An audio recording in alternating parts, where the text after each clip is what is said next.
आज मैं एक बार फिर से पार्ट 5 लेकर आया हूँ वीडियो, जिसमें स्पोर्ट्स साइकोलॉजी के कुछ क्वेश्चन हैं जो नेट और पीएचडी तथा अन्य कॉम्पिटिटिव एग्ज़ाम के लिए बेनिफिशियल होगा।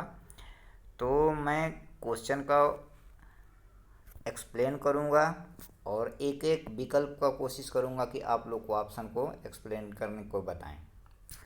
तो क्वेश्चन नंबर 101 है, the field of study that focused on the neural physical and behaviour aspect that underline human movement. It means कहने का एसेंस यह है कि वह कौन से क्षेत्र है, स्टडी का क्षेत्र है जिसमें नर्व, शारीरिक और बिहेवियर का ध्यान रखते हुए मूवमेंट का अध्ययन करते हैं। तो इसमें ऑप्शन नंबर बी सही है, motor control. Option number B सही है, मोटर कंट्रोल।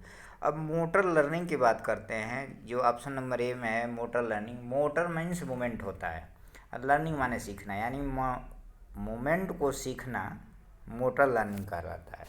और मोटर कंट्रोल यानी कि मूवमेंट का कंट्रोलिंग, यही मोटर कंट्रोल कहलाता है।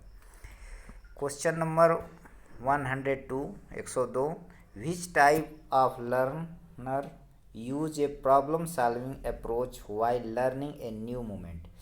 किस प्रकार के लर्नर प्रॉब्लम सॉल्विंग अप्रोच अपनाते हैं जब कोई नया मूवमेंट सीखते हैं। यानी क्वेश्चन करने का सेंस ये है कि किस प्रकार का लर्नर प्रॉब्लम सॉल्विंग यानी कि समस्या का समाधान अप्रोच अपनाते हैं जब कोई नया मूवमेंट सीखते हैं। तो इसमें ऑप्शन नंबर सी सही है, एनालिटिकल लर्नर।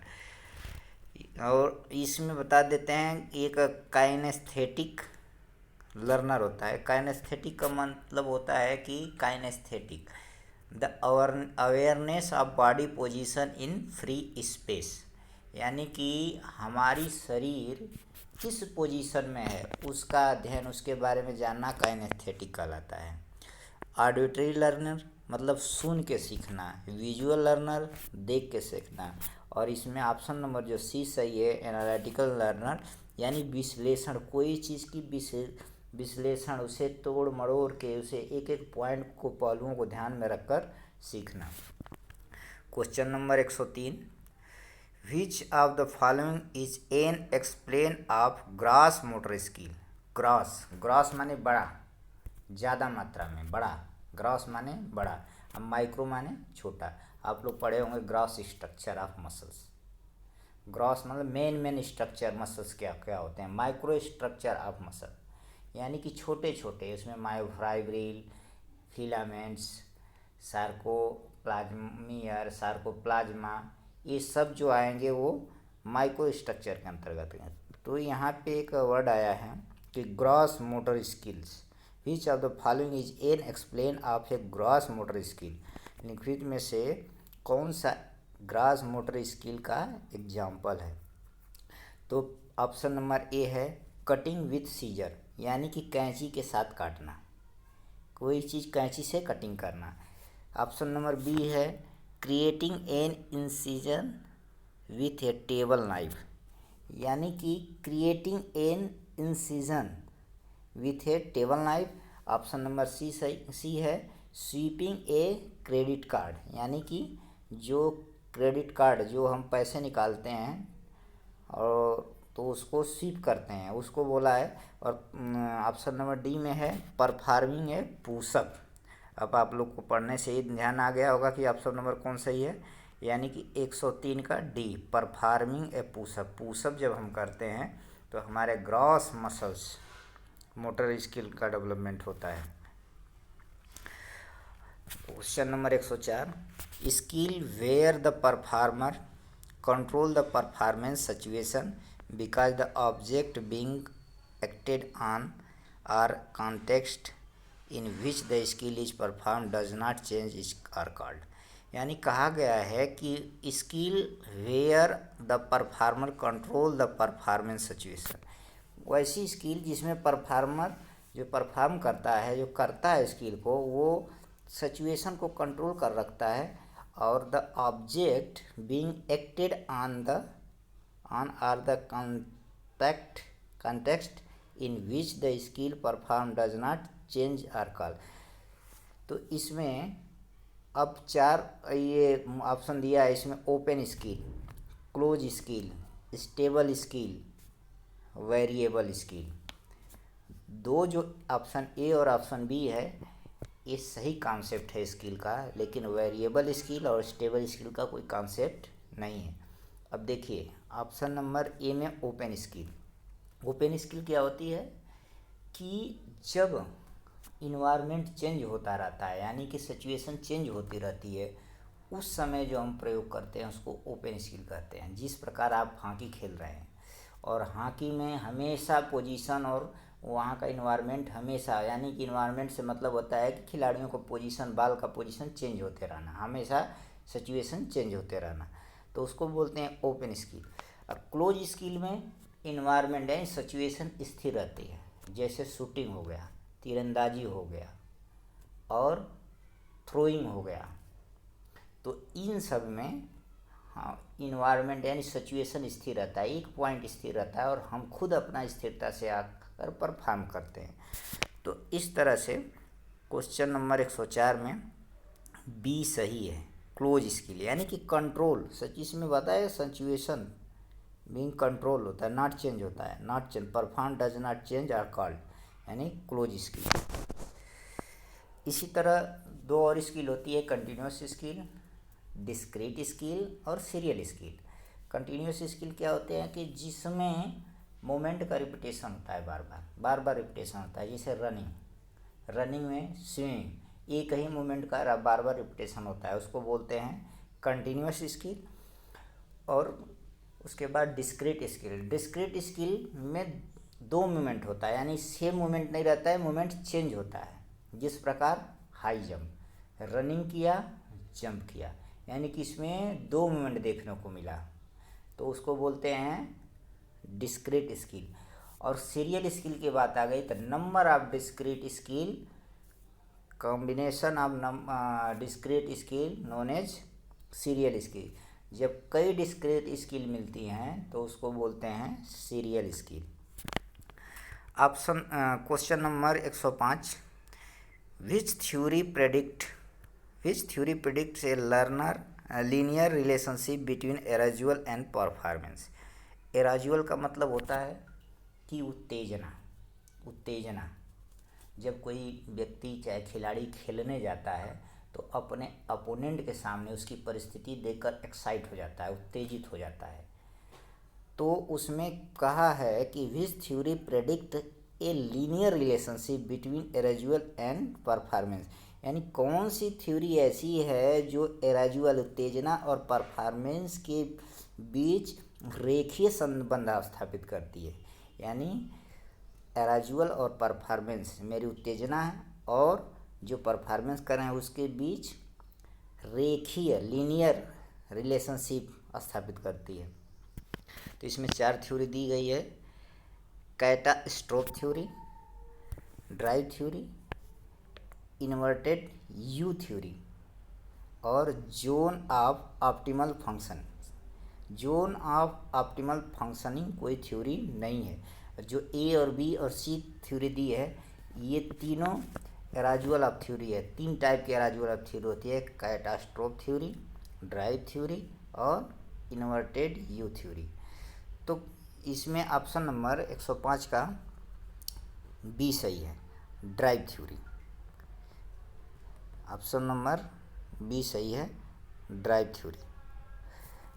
इट मीन्स कि अब हम बताते हैं United you theory. United you theory को किसने दिया था? इसको दिया था रॉबर्ट यॉर्क, जॉन डॉडसन ने 1908 में। यूनाइटेड यू थ्योरी को रॉबर्ट यॉर्क और जॉन डॉडसन ने 1908 में दिया था। और कैटा-स्ट्रोक थ्योरी को दिया था रेने टॉम 1960 में। यह थ्योरी एक डायनामिक सिस्टम की विशेष शाखा है, जिसके अंतर्गत व्यक्ति का व्यवहार किस प्रकार परिवर्तनशील परिस्थितियों में परिवर्तित होता है। यानी कि व्यक्ति का व्यवहार किस प्रकार परिवर्तनशील परिस्थितियों में परिवर्तित होता है, उसी को बोलते हैं कैटास्ट्रोफ थ्योरी। तो इसमें ऑप्शन नंबर बी सही है। Question number 106, amount to a moment to moment change in ones perceived physiological activation before a competition is referred to as. यानी कि मोमेंट टू मोमेंट, जब मोमेंट फिजियोलॉजिकल एक्टिवेशन है, change होते हैं competition के पहले, कंपटीशन से पहले हमारे शरीर में बार बार परिवर्तन, फिजियोलॉजिकल परिवर्तन होते हैं, तो उसे क्या कहते हैं। यानी जब कोई आप कंपटीशन खेलने जाते हैं या करने जाते हैं, तो कंपटीशन के पहले फिजियोलॉजिकल जो बार बार चेंजेज होते हैं, मोमेंट टू मोमेंट चेंज होते हैं, उसको क्या बोलते हैं। तो ऑप्शन नंबर बी सही है, सोमैटिक स्टेट एनेक्जाइटी। अब आप लोग को ये सब बता रहे हैं कि सोमैटिक स्टेट एनेक्जाइटी क्या होती है। सोमैटिक जो हमारे शरीर से संबंधित है, और क्वेश्चन में फिजियोलॉजिकल की बात किया ही है। तो सोमैटिक स्टेट एनेक्जाइटी, स्टेट माने सिचुएशन, यानी कि शारीरिक सिचुएशन का परिवर्तन। यानी कि जब कंपटीशन जब हम करने जाते हैं, तो उस समय उस परिस्थिति में हमारे शरीर में परिवर्तन होते हैं, जैसे प्यास लगना, बार बार यूरिन फीलिंग आना, दिल की धड़कनें बढ़ जाना, पल्स रेट बढ़ जाना, ये सब सोमैटिक स्टेट एनेक्जाइटी है। ट्रेट एनेक्जाइटी क्या है कि यह जो हमें जन्मजात एनेक्जाइटी मिली होती है, उसे ट्रेट एनेक्जाइटी कहते हैं। और cognitive state anxiety, cognitive state anxiety का मतलब कि उस स्थिति में, कंपटीशन से पहले की स्थिति में जब हमें घबराहट होती है, हम कोई डिसीजन नहीं ले पाते हैं, डरते हैं, कोई चीज़ अच्छे से पहचान नहीं कर पाते हैं, तो उसको बोलते हैं कॉग्निटिव स्टेट एनेक्जाइटी। अब question number 107, in preparing for a major competition, यानी कि एक मेजर कंपटीशन के प्रिपरेशन में मैनी एलाइट एथलीट, बहुत अच्छे एथलीट, बहुत ज़्यादातर अच्छे athlete structure training to put them self under the same sort of pressure encourage during the actual competition, this is example of. यानी कहा गया है कि जब कोई खिलाड़ी मेजर कंपटीशन के लिए प्रिपेयर करता है, यानी कि ज़्यादातर मैनी एलाइट एथलीट, ज़्यादातर अच्छे एथलीट जब मेजर कंपटीशन के लिए तैयारी करते हैं, तो एक सिचुएशन क्रिएट करते हैं, एक नॉर्मल प्रेशर क्रिएट करते हैं जो एक्चुअल कंपटीशन की तरह होता है, उसे क्या बोलते हैं। ऑप्शन नंबर ए में है सिमुलेशन ट्रेनिंग, बी में है प्री कॉम्पिटिटिव रूटीन्स, सी में है प्री कॉम्पिटिटिव प्लान, और डी में है मेंटल रिहर्सल। तो इसमें ऑप्शन नंबर ए सही है, सिमुलेशन ट्रेनिंग। सिमुलेशन ट्रेनिंग के बारे में बता देते हैं कि यह एक आर्टिफिशियल ट्रेनिंग होती है जो कंपटीशन के ही तरह तैयार की जाती है, कंपटीशन के तरह ही प्रेशर को डेवलप किया जाता है, ताकि जो उसमें प्रैक्टिस करे वो कंपटीशन को ये ना फील करे कि कंपटीशन ज़्यादा टफ है। तो इसको बोलते हैं simulation training. Question number 108, the technique that involve the visualization or cognitive rehearsal of a movement in the absence of any physical execution is called।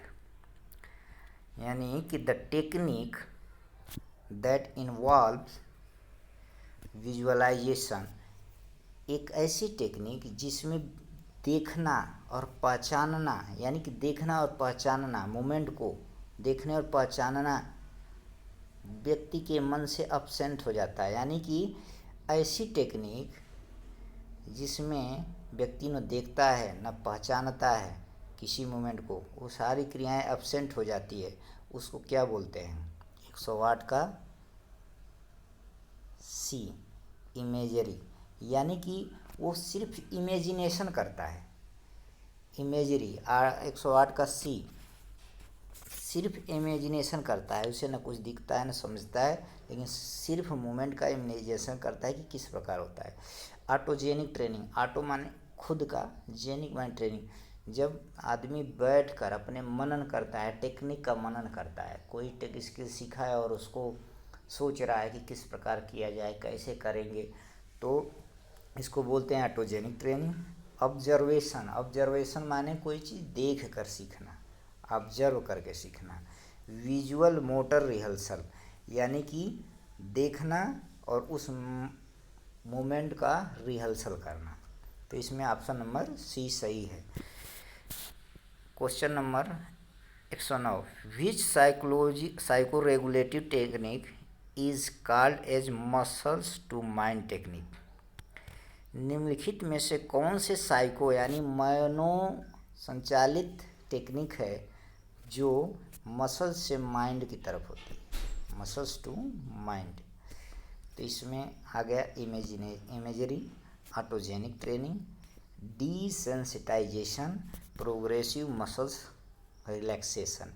इसमें इमेजरी का बता दिए, ऑटोजेनिक ट्रेनिंग का बता दिए। डिसेंसिटाइजेशन, डिसेंसिटाइजेशन मतलब कि किसी एक पॉइंट पे फोकस करना, चारों तरफ अपने सेंस को न लगाना, उसको बोलते हैं डिसेंसिटाइजेशन, यानी फोकस ओनली वन पॉइंट, किसी एक पॉइंट पे फोकस करना, उसको बोलते हैं desensitization.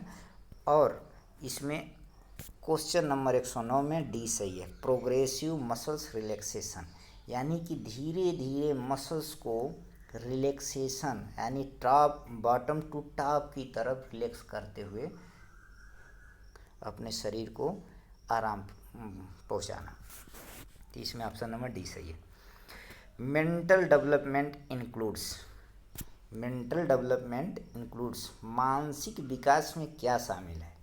External and internal organs, यानी बाहरी या आंतरिक अंग। बी रीजनिंग एंड थिंकिंग, और C ethical and moral. D emotional maturity, यानी कि इसमें ऑप्शन नंबर बी सही है, रीजनिंग एंड थिंकिंग। रीजनिंग यानी कि मेंटल जब डेवलपमेंट होगा तो उसमें देखने और सोचने की क्षमता का विकास हो जाएगा। When, question number 111, when catching a ball your hand known when to grabs because. When catching a ball, जब आप बॉल को कैच कर रहे होते हैं तो योर हैंड नोज, आपका हैंड ना, your hand knows when the grabs because, आपका हैंड यह पहचान करता है कि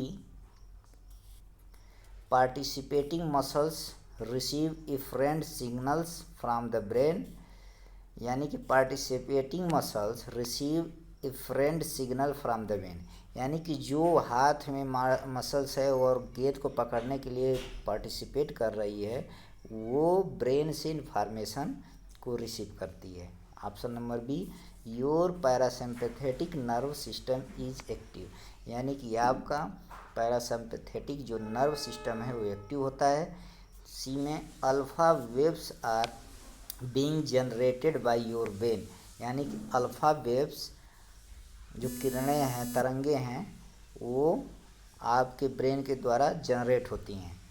उसके बाद option number D, efferent signals inform your hand that a ball is about to make contact।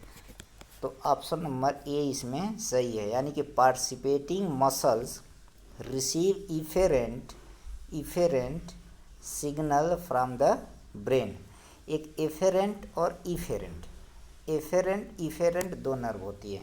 Efferent ए से जो स्टार्ट होता है उसको बोलते हैं सेंसरी, और जो इफेरेंट ई से स्टार्ट होता है उसको बोलते हैं motor nerve. Efferent motor nerve, efferent sensory nerve. ये ऑप्शन नंबर ए सही है।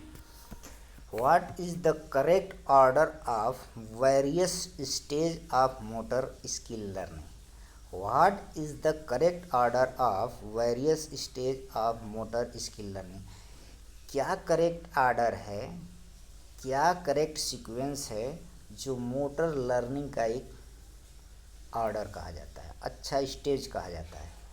तो इसमें ऑप्शन नंबर बी सही है, यानी cognitive, associative and autonomous.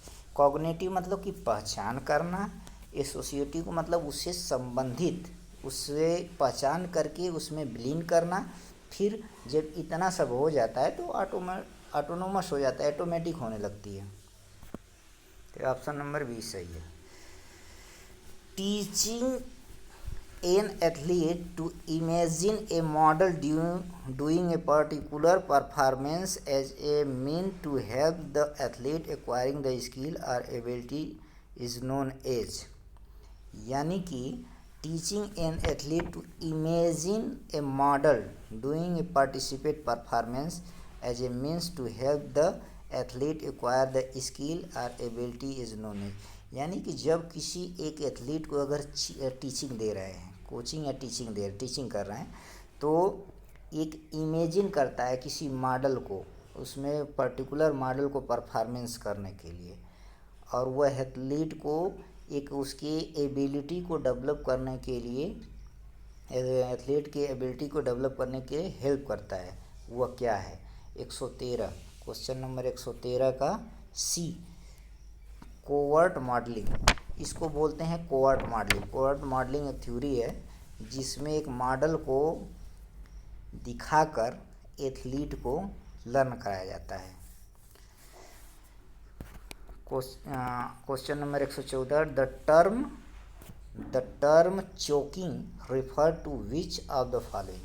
Choking शब्द आप लोग सुने होंगे कि यह चोकिंग शब्द किससे संबंधित है, यानी फियर दैट अफेक्ट परफॉर्मेंस, यानी कि परफॉर्मेंस का प्रभाव से डर, ईटिंग टू क्विकली यानी जल्दी जल्दी खाना, block airway all of the above, यानी कि चोकिंग शब्द जूडो में यूज होता है जब चोंक लगाते हैं, यानी गले को चोंक लगाते हैं, वहाँ पे एयरवेज को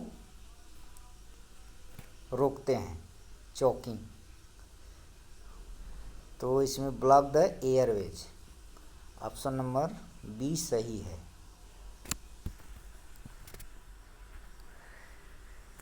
question number 115, a player's strength and potential area of improvement can best analyse through. A player's strength and potential area improvement can be visually analyse through, यानी कि एक प्लेयर की स्ट्रेंथ और पोटेंशियल एरिया को का improvement देखने के लिए किसके द्वारा एनालाइज करते हैं? किसी प्लेयर का स्ट्रेंथ और पोटेंशियल को इम्प्रूवमेंट देखने के लिए किसके द्वारा एनालाइज करते हैं? तो इससे ऑप्शन नंबर बी सही है, परफॉर्मेंस प्रोफाइलिंग। इसमें एक ऑप्शन है डी, ए पेपर पेंसिल टेस्ट जो नॉलेज टेस्ट के लिए यूज किया जाता है। बायो फीडबैक, ये भी साइकोलॉजी का टर्म है। तो question number 116, what is the correct order of phases that a group goes through to become a team. What is the correct order phase that a group goes through to become a team, यानी कि इसमें कहा है कि क्या एक correct order है या फेज है जो एक अच्छे ग्रुप या एक टीम के लिए होता है, होना चाहिए। तो इसमें ऑप्शन नंबर बी सही है, यानी कि फार्मिंग, स्टॉर्मिंग, नॉर्मिंग, परफॉर्मिंग। एक नेट में ग्रुप कोहेंशन चैप्टर है, ग्रुप कोहेंशन यानी कि समूह संशक्ति, समूह के बीच शक्ति। एक टीम है, वो भी एक समूह है, उसके बीच शक्ति। तो उसी का एक उसमें चैप्टर है फार्मिंग, स्टॉर्मिंग, नॉर्मिंग, परफॉर्मिंग। एक और जो होता है एडज्वायरिंग, लास्ट 5वां है एडज्वायरिंग, भी वो इसमें नहीं दिया है, तो ऑप्शन नंबर बी सही है। Question number 117, what is the appropriate training phase in sport periodisation to teach psychological skill training? What is the appropriate training phase in sport periodization to teach psychological skill training? यानी कि training phase का यानी periodisation का कौन सा appropriate phase है जिसमें psychological skill training दी जाती है? पीरियडाइजेशन का कौन सा फेज है जिसमें साइकोलॉजिकल ट्रेनिंग दी जाती है? तो क्वेश्चन नंबर 117 का डी सही है, यानी प्रिपरेटरी पीरियड। प्रिपरेटरी पीरियड में साइकोलॉजिकल ट्रेनिंग का एप्रोप्रिएट फेज में दिया जाता है, यानी कंपटीशन पीरियड ये बीच का पीरियड होता है, प्रिपरेटरी पीरियड फर्स्ट पीरियड होता है और ट्रांजिशनल पीरियड लास्ट पीरियड होता है। Question number 118, mental development includes. Mental development includes question repeat हो गया है, यानी कि B reasoning and thinking. Question number 119, the therapy of psycho analytic was developed by, यानी कि साइको एनालिटिक थ्योरी किसके द्वारा डेवलप की गई थी? तो इसमें ऑप्शन नंबर बी सही है, Sigmund Freud. Sigmund Freud Skinner ने चूहे पर किया था, और प्लेटो जो अरस्तु के गुरु हैं। इसके बाद question number 120, which need is on top of the Maslow hierarchy of needs? Which need यानी कि मैस्लो जो हायरार्की दिया था, मैस्लो की हायरार्की थ्योरी जो दी थी, उसमें टॉप पर कौन होती? उन्होंने एक थ्योरी दिया था जिसको कई भागों में बांटा था। फर्स्ट में होती है बायोलॉजिकल नीड और टॉप पे सेल्फ एक्चुअलाइजेशन। टॉप पे होती है सेल्फ एक्चुअलाइजेशन, यानी कि इसमें ऑप्शन नंबर ए सही है। और सेफ्टी, स्टीम, ये सब बीच का पार्ट है। 121, question number 121, achievement motivation related to. Achievement motivation यानी उपलब्धि प्रेरणा किससे संबंधित है? उपलब्धि प्रेरणा किससे संबंधित है? यानी कि need, option a need of the person. जब व्यक्ति की ज़रूरत होगी तभी वह व्यक्ति प्रेरित होगा, बिना ज़रूरत का वो प्रेरित नहीं होगा, इसलिए ऑप्शन नंबर ए सही है। Question number 122, what is the population that psychologist usually study?